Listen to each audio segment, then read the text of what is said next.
You got 2 minutes of my time, and I don't really break too easily, but I'm worth it, 'cause I'll slip. I just really want to say to all of you young people, please never give up hope, because the right job is just around the corner.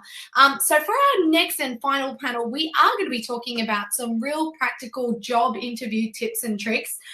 We're also going to be discussing a little bit about cybersecurity and just some other skills that you might want to maybe upskill outside of what you've already studied at university. So to join us, we have Lee, Sarab, and Vamsi. We have an incredible setup here to talk about today, our next panel, which is the job interview tips and tricks. So Lee, what do you do day to day? Tell us a little bit more about you. Yeah, hey guys, I'm Lee. I'm a senior engineer at Bunnings. Every day to day stuff, I talk to my peers about code. We write code, we fix tests, we write tests, fix problems every day. Yeah, that's the gist of my everyday job. Where I started from, so I started from a games graphics design course at RMIT. So I was a bit more designy. But then I found out during my electives, I was better at programming than I was designing. So I halfway decided to just continue doing programming electives. And I think I was much better at that than design. My first job out, I was an intern at a mobile phones games company back in the day. And that lasted about 5 months, 6 months. And here I am today. So there's some big gaps, but we can talk about it next time. Yeah, I really think that a lot of students are probably sitting there going, I studied this, but it's not really what I enjoy or what I'm good at. Would you suggest, Lee, how did you just pull the pin and decide, you know what, I'm going to just go the other way? I would say for me, I just felt it was right for me. Designing was okay. I know you shouldn't compare with yourself with others, but when I saw what my work compared to others, in terms of design, it wasn't as great as my programming versus others, and I felt good about my work as a programmer, that I could do it well, I could do it fast. It just came natural, and I just felt right. It just clicked, and I thought, no, this is it for me. Vamsi's actually fresh in his career. He's another student that actually participated in our internship sort of practical training program, where, you know, instead of learning in that first job that it's not for you, do a little 3-month and make sure that it is what you'd like to do. But Vamsi, tell us, what is it that you do today? And yeah, I suppose, was this what you imagined and foresaw for yourself in terms of career? Yeah, firstly, thanks Jess for giving this opportunity to share my experiences to our graduates out there. And currently, my job every day-to-day job in innovation technologies is to be as a hardware engineer. Is to work with the sensors, different kind of industrial sensors, kind of PP counting sensors, air quality sensors, water level sensors.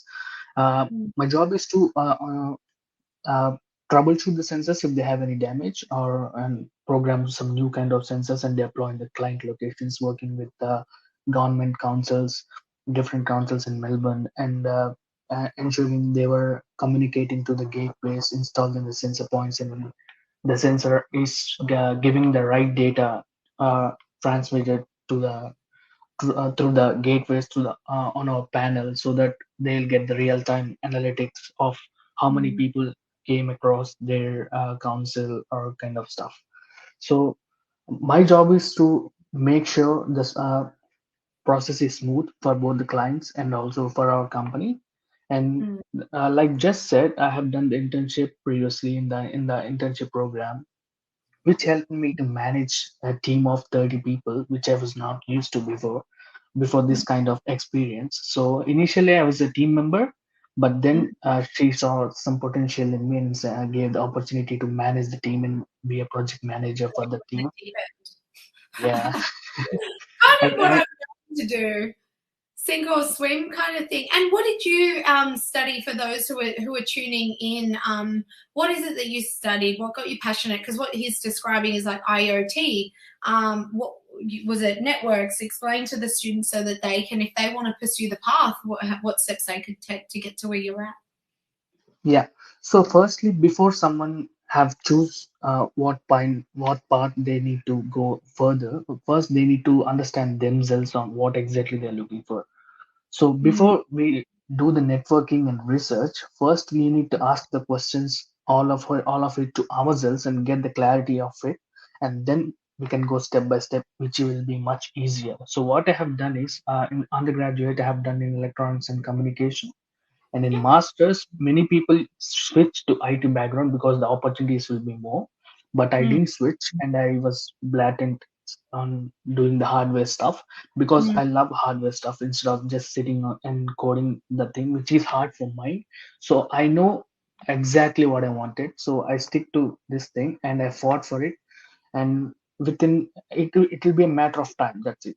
For IT job, I may get it immediately, the job opportunity, but for a hardware or electrical engineer, I may have to strive for 1 year and build some Mm. experience and get the networking done and do the thing. But when I get what I wanted, I'll be much happier and I can be much more productive than, to myself as well as to the company, and that will Yeah. eventually lead to my career growth. So Yeah. what I suggest to the graduates is to understand yourself first, and what exactly, it's okay if you're confused. Just do some internships if you're confused, in some different character categories related to your specialization which you're studying right now. Explore some opportunities when you're graduation itself. Do some couple of internships, and then you can get an idea of it, what exactly you're getting into, and then you can find your path and excel in it. Because people think that it's all going to be made overseas, for example. But actually, what we're seeing is a lot of manufacturing is coming to our regions, and COVID has made that more prevalent. So I think you made the right choice, and I'm really proud that in what you've actually achieved and what you've done so far, because I know it can be really hard for students, particularly anyone who, it's all fresh and it's a new environment, and coming to a different country, it can be really hard to set yourself up. But if you stick to your goals, you have some goals, you can reach them. We have Sarab as well. He's from VM Ware. Do you want to tell everyone a little bit about what it is that you do? Tell us a bit about VMware and kind of your journey to how you got to work. It's such an incredible brand. Thanks, Jess, for reaching out. Basically, I've been all over the show. I'll be one of those case studies where, I started as a developer and I've landed looking after a territory from a sales point of view. I started back in the day, I started as a silicon validation engineer. For some people who may not know the silicon industry, I was validating the ICs that goes in your skybox. Writing the program when the ICs come out of factory, making it alive, making those chips, those ICs work, that kind of stuff. And because of my work there, I traveled a little bit. So I've been across the globe in few countries. I spent most of the time in France and England and South Korea before coming to New Zealand. And I've been in New Zealand for 11 years now. And obviously, from development to validation to application development, some people are good at naturally picking what they are good at, but some people just experiment and find their way into it. And I think I soon realized I wasn't that great in technical stuff. So I thought, let me do something else I could be great at.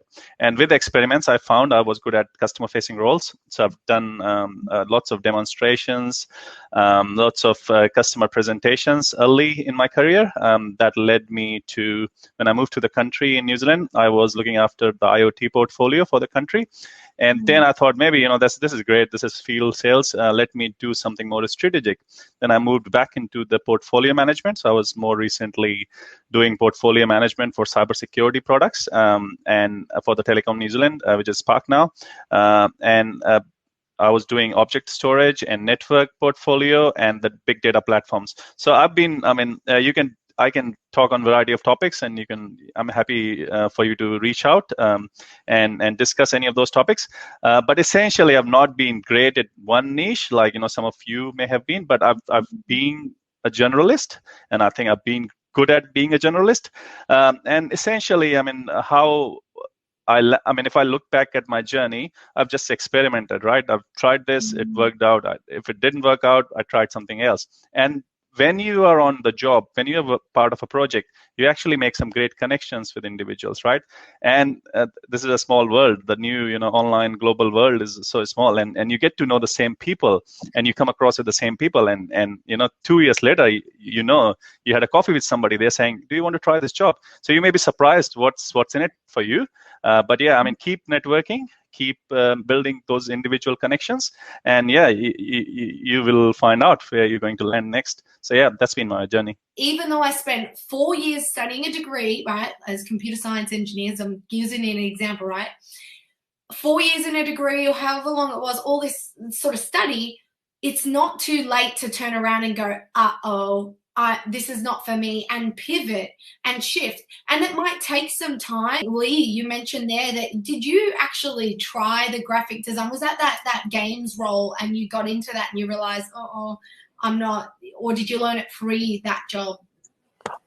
Whew, a lot to talk about. I'll try to keep it brief. So when I started the games graphics, my first job out of uni, I was an intern. So it was got an internship, and I was actually programming as a junior. And I'll share the story with people. Is that is I put a lot of pressure on myself to succeed, and I, looking back now, I can say that I probably didn't reach out and ask for help earlier, and I put a lot of pressure. I was like, well, I'm not keeping up with the other devs who are, obviously seniors or intermediates with 5 years experience, and I'm trying to, someone's fresh out of uni, trying to keep up with some of that, and I put a lot of pressure on myself to do that, and I would recommend not doing that. I would like to say, just have a step back. If you have a good manager, or talk to your manager, or talk to someone, and say that, look, I'm having trouble. I need a bit of time, and talk it out. So it was challenging. And just like, was it on that job that you realized that sort of design wasn't for you, or did you learn that while you were still studying? I was still studying. I was still studying while I figured that design wasn't for me. It was programming was more for me at the end. So I pivoted really early. I pivoted like in the first semester. Yeah. So, I mean, because there's going to be a lot of people who are tuning in who aren't, graduates yet, that are still studying. It's never too late to swap your subjects. That's one thing. And your whole degree or your whole field. And just like Sarab mentioned, like later in your career, once you're actually doing it, you can shift and change at any point in time. Every single person, whether they're an executive or whatever, they all have gone through a period in their career where it's been either difficult to get a job or they've felt like they're on the wrong path. International students are a really big part of Australia. What would you say to someone, some advice that you've practically used, whether it's in an interview or just steps you've taken to help you with that particular problem, being someone who wasn't from here originally and you had to find your way into a role in Australia? Yeah, to say my story, like I said, I was clear on what I need to get into the. I was clear on my goal on where I need to reach. So back in India, I don't have any experience because I have came straight away to Australia after completing my undergraduate studies. So I couldn't able to build up much experience over here. So while studying my masters itself, I kept on exploring the options by doing internships in Australia, so that I have built some. By the time I've graduated, I built 1 year of experience instead of just going home when it is a summer vacation or something like that. So that way, I got Australian workplace exposure as well as some company contacts. The opportunities were a bit less in the exact field I'm looking for. So then I shifted my goal to the IoT because that was a bit relating to my field. And then I've started searching on the LinkedIn and search and seek what exactly the employees were looking for in the IoT field. And I was doing that particular certification and reaching those kind of technical recruiters. So I built my network and started networking. So I used RESB internship program to build my uh, project managing skills and also the technical skills which are on par with the industry, emerging industry tech, and also that helped me to boost my current opportunity which I'm in. So the exactly project work which I have done is kind of relatable to what exactly I'm doing currently in my company. So that way I inclined my goals so that I could land upon a job. What's something that you either use to get that role or that you just tend to do pre-interview to prepare yourself? Is it really intense? What do you do exactly? So here's my secret advice for that. Whoa. If you're going for an interview and going to present to a board, or going into some big material presentation where you have people watching you, what I would do usually, I'll look at the job description and I'll say that I can do this, right? I mean, this is so easy. And, you make up that mindset. Then I also catch up with a couple of my friends. So I have a great circle of friends and great support around me. So, you catch up with those friends when you're serious about something, and you one-on-one, you discuss like, this is what I'm going for. And during that discussion, you'll come up with the pointers, advantage that you had from your experience. And if you have a good story, people will listen in and they will ask you some genuine questions at the back of the interview. And my experience in the interview has been, so far, I don't find any of my interview was grilling, right? Like I've gone into the interviews, had a friendly chat, and came out. And I probably attended, 30 odd interviews, right? Second tip is, like, people are looking for examples and in your approach. So, if you can solidify your approach with examples. And I am sure, if you think outside the box, you have done enough. Everything that you have done so far, whether it's in personal setting, professional setting, in a mini project, in a community work, there must be some transferable skills that you have acquired. If you really think and make a note of that and see what are your strengths there. And when you're going to the interview, you are sort of talking about those skills, giving those examples, and showing a passion towards those skills that is necessary for that job. I'll say it because I always say, I use a hairdresser as an example, and I say dating. If you're not interesting, you don't seem interested, you don't engage, then the date might not go so good, right? But in an interview, if you be the receptive, open person, you share, you smile, try to feel relaxed. Look, if that's not you, you're less personable, steer towards tech, because you can't go wrong with that, because that's what they're hiring you for. But if you can add a little bit of that storytelling, just like what you said, and if you don't have the skills, try and highlight that you're working towards it. If you're not able to do the research, it means maybe that job you're not as interested. You've got to be interested in the company. What kind of suggestions would you say, Lee, for someone who's a fresh grad, might not necessarily, like, how can they find out what they are good at and not so good at? What would be your tips to that question? Okay, so I've been on the other side of the interview. So I've been interviewing grads and interns in my previous roles. So I'll share some tips. Talk about your strengths. Like if you got free, try to list them out. Use examples like as suggested before. Tell a story as well. Stories are great. That I still remember stories from all the graduates I've interviewed. Some of them still stand out in my mind, and I still remember the person's face. So keep a good story. Weaknesses. When you talk about your weaknesses, talk about how you can improve them, like what you're doing to improve it, and not just that I don't like talking to people. Well, like it's a silly thing to say, like just flat out and end the sentence. You say, I am a bit, I'm a bit nervous talking to people. However, I am going out to the park and having a random chat to someone next to me. Like show them that you're improving, you're working to improve your skill, your weaknesses. Be positive. People will remember a negative, down, low energy interview, and that will stick out like a sore thumb. Depends on which company, how big the company is. There might be an exercise where you do in a group exercise, and a group exercise you are watched by people. You are closely watched by the reviewers, I should say, or interviewers, seeing how you interact with the team. If you're a group of 5 and you got to build something or create something, they're going to look for someone who takes initiative. Oh, my thumb's not initiative. Someone who can pull along, work together. If there's conflict resolution, if there's enemy conflict, what else can I say? If you're sitting in the corner doing nothing and coming at the last minute saying, "Hey, I've done this," you'll be noticed as well. So contribute, and that sounds like you've got to be an active person or outgoing personality. Not quite. Sometimes it's the loudest action is from someone who's the most quietest. It's attitude, motivation, wanting to be there, research, the lack of research. You can't just jump onto a company's website and just read the first few sentences and presume that that's what they do. You know, you should have booked in a session with someone to at least practice through your interview skills. Remember, we've got a competition to win the one-on-one interview training. This is not something that you want to just risk and just go catch up with like a friend about. Like, really, these are skills that enable you to get paid and get jobs and get really good jobs. If you can hone that skill, you can be very successful.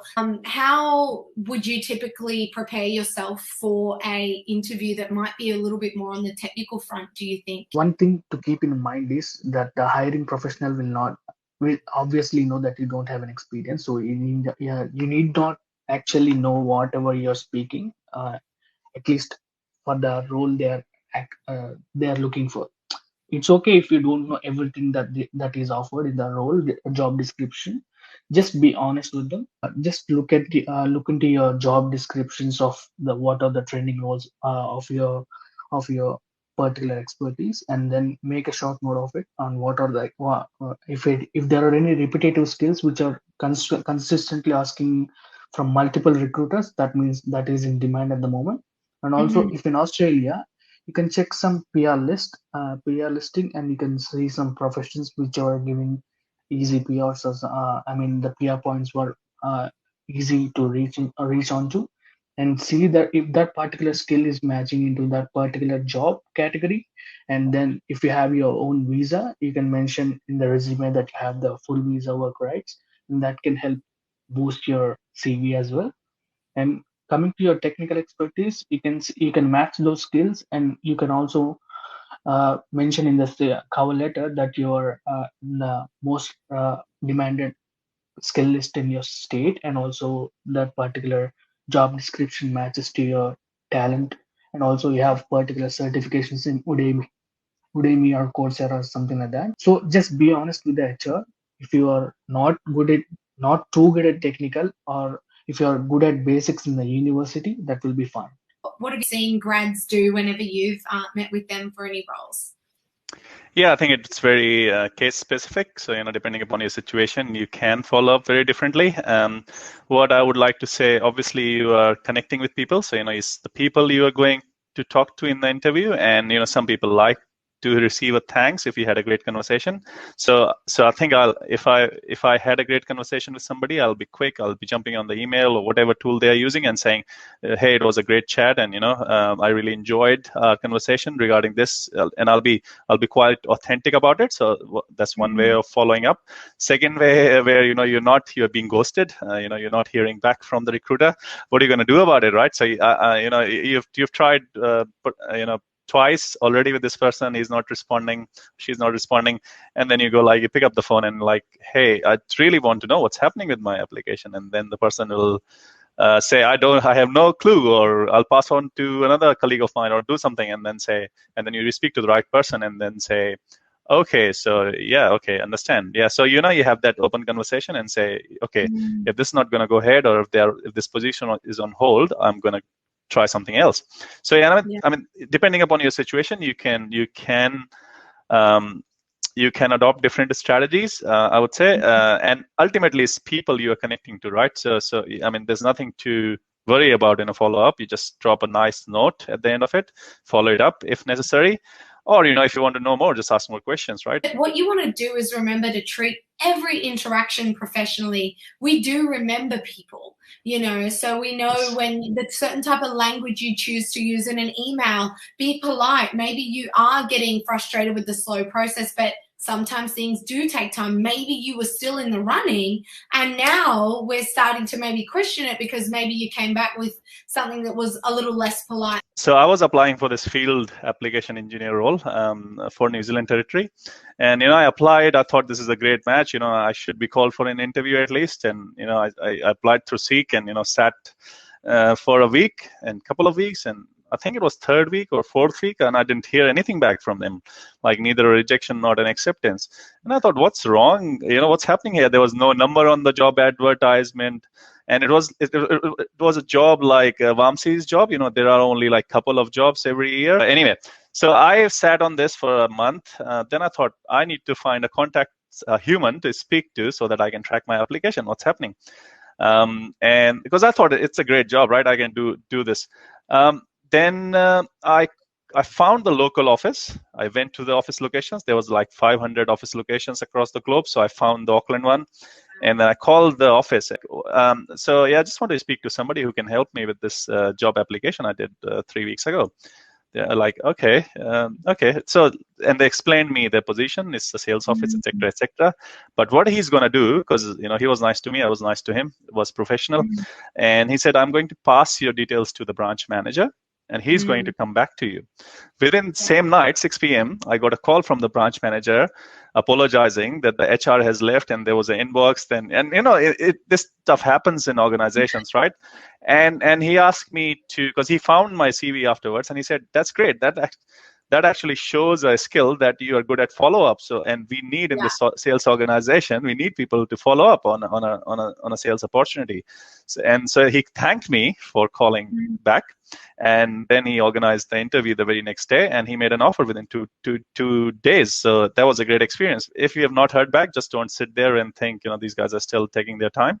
And different companies have different policies. You should want the job enough that you do follow up, because you're the one applying. And I'm not saying that of course it's not ideal to ever miss a CV, but I'm saying if that's an opportunity that you really want, take the action. What's something to definitely avoid? Is there any horror stories of either what you've done or you've seen someone do in an interview? There are some things that maybe understand the culture of the country as well. If you're applying, if you're from overseas, and if you're gonna swear, accidentally drop a bomb here and there, it's okay, but just don't keep going with it too much. Because it might sound okay coming from you, you might mean it in a certain way, but how it gets taken by someone else where our job is to look for red flags and to see, problems. You've got to be really prepared and absolutely don't be late. Try to be mindful of your language and who you're speaking with. Feel free to reach out to my LinkedIn if need help. But I'll just run through the list before I log off. Apologies for interruption. So obviously I talked about the transferable skills. So just look at your transferable skills in your job. Take some help. There are so many mentors out there, like you can reach out to me, reach out to Jess, reach out to anybody you find on LinkedIn. Just try 10 people, and I'm sure 2 people will reply and say, I'm happy to help. So get mentorship. People like to give back to community. Think outside the box. I know the generation you guys are in is more creative than any previous generation. So please be creative when you're trying to do something. Network. I mean, it's quite easy for extrovert people to network, but I think for introvert people as well, just take that position and just go out there, network with the right kind of people, and get to know your network brokers. So there are people in your network that can introduce you to somebody else. So utilize your network. There are lots of courses on how to network good in your professional circle. Then experiment. I talked about experimentation. Look at the hype curve. I like to be very technology agnostic, but each year there are like 5 items on the hype curve. Like right now, cybersecurity is one of the big items. Automation is another one. So if you're wanting to get into a job, do the professional course and get into cybersecurity, get into their many cybersecurity universities, software testing, automation universities running small courses. Gain some practical experience, do a mini project out of hobby or just to help somebody do a hobby project. Do review videos. Like today's video has been great. So if you have not watched previous panels, because I've watched some panels, it was great. So do watch the videos. So AWS, VMware, all these big companies are doing these online events and it's free. Previously, 100 people from a country went to Las Vegas to attend this event and gain this knowledge, right? Now it's available on the tab to all of you. So please make use of that. So if you want to search for VMware event, it's happening on 5th to 7th October. Feel free to register and get yourself, there are 800 sessions to pick from, right? So get that sorted. Just keep communicating, network with the people, make a personal connection, and you will be surprised what you find. Thank you so much. I'm sure the students are going to love that. I so look forward to having you at the next session. So thank you. On that note, just a couple of final last tips that you might want to give someone. In the internship perspective, if somebody is applying as a graduate while they're studying to get the internship, if it is not specified in the job description, if it is paid internship, never ask in the interview if you are getting paid.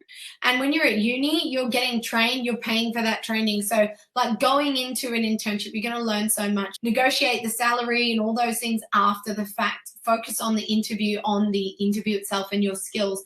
Search for all the internships and graduate programs that companies that you can find on the web or anywhere to talk to, and find out when they open so that you get start preparing early.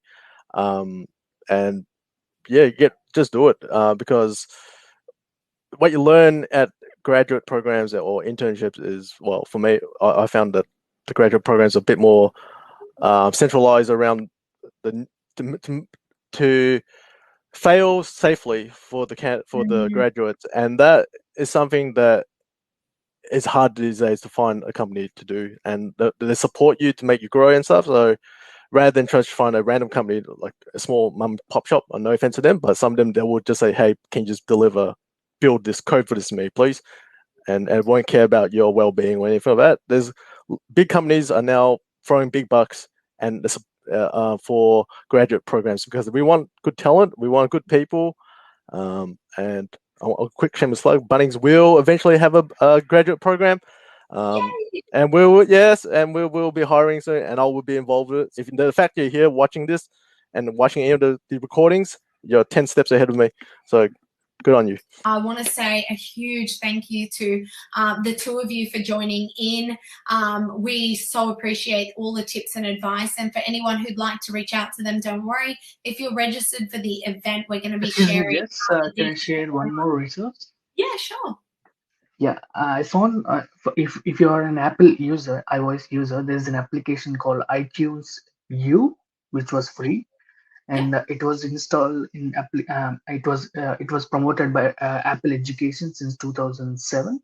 So there you can find courses of any relating any course from Stanford to Harvard just for free. So it's not heavily publicized by Apple. So if you don't use it, you'll be losing that free resource. You can literally go into the Stanford classroom of your whatever topic you're interested in. You can just gain knowledge from them. That's a valuable research which I got used recently. Yeah, that's amazing. Free courses, online courses are definitely something to pursue. So thank you to you both. We're going to wrap up today's session.